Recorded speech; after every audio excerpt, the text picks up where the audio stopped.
Oui, bonjour Ernest Obama. J'ai appris avec consternation le décès de Monseigneur Jean-Marie Benoît Bala. Quand j'ai appris ce décès, je dois avouer que ma première pensée s'est déportée vers la communauté chrétienne de Bafia, de son diocèse qu'il a tant aimé, qu'il a servi avec abnégation, avec beaucoup de courage. Il est allé le plus loin possible dans l'évangélisation à la suite de Monseigneur Athanase Bala et de leur prédécesseur à tous les deux, Monseigneur Loucher. Je dois avouer que je connais Monseigneur Bala depuis environ 30 ans. Il était alors jeune curé fondateur de la paroisse de la Cité Verte et moi comme jeune séminariste au séminaire Saint-André de Bafia avec l'actuel vicaire général de ce diocèse-là, c'est-à-dire Monseigneur Bienvenu Ndiomon, mais aussi le père Jean-Bernard Toko, aujourd'hui à Strasbourg, le père Mingomo, missionnaire au Tchad, je crois, et bien d'autres. Nous allions souvent voir ce jeune prêtre pendant nos vacances.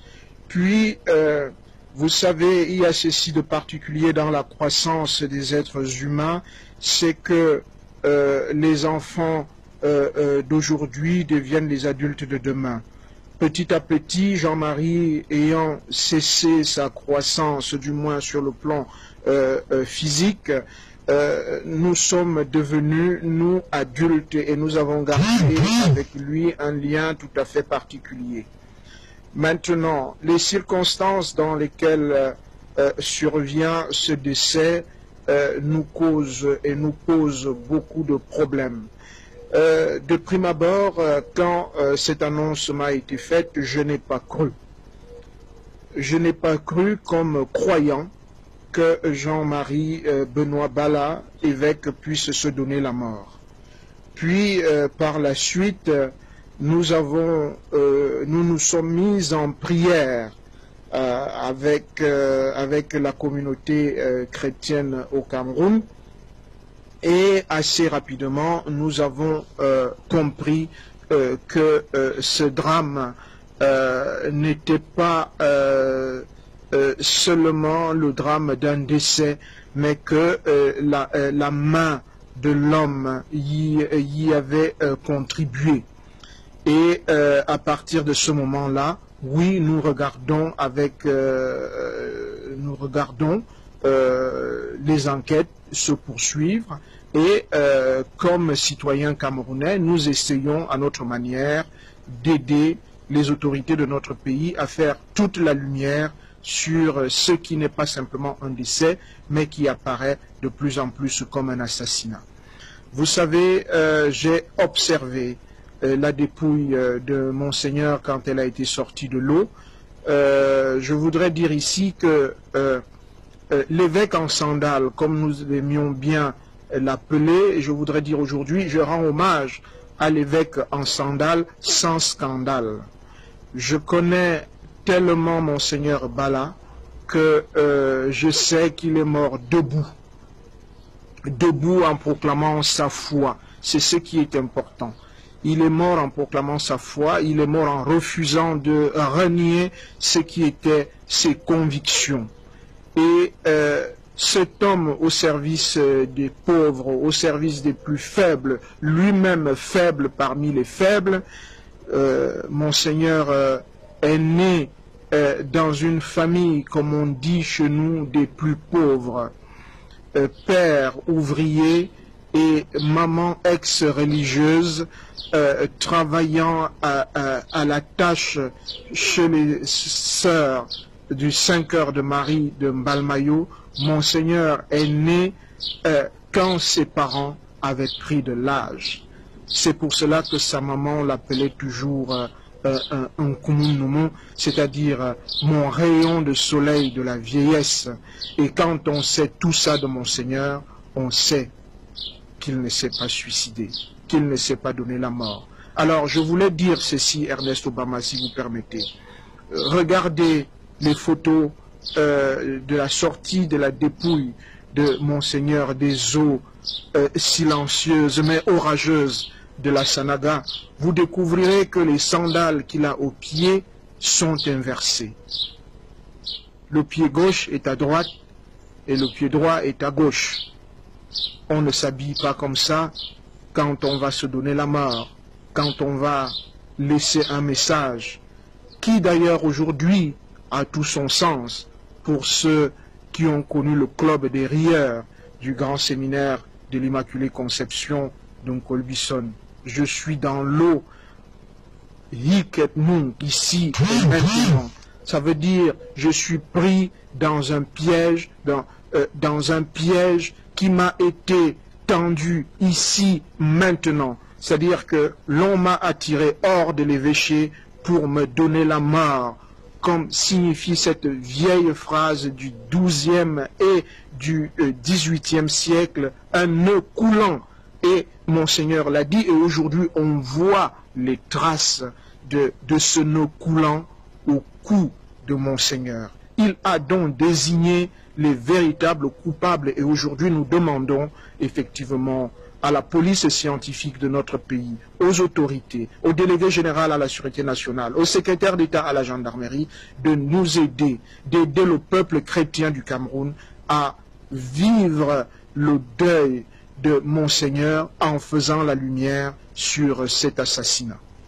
Merci beaucoup, professeur Vincent Sosthène Fouda. Juste une dernière question, mais soyez s'il vous plaît bref en répondant. On a appris hier à travers votre page Facebook que le nonce apostolique Pierrot a été affecté en Indonésie. La décision a été rendue publique hier.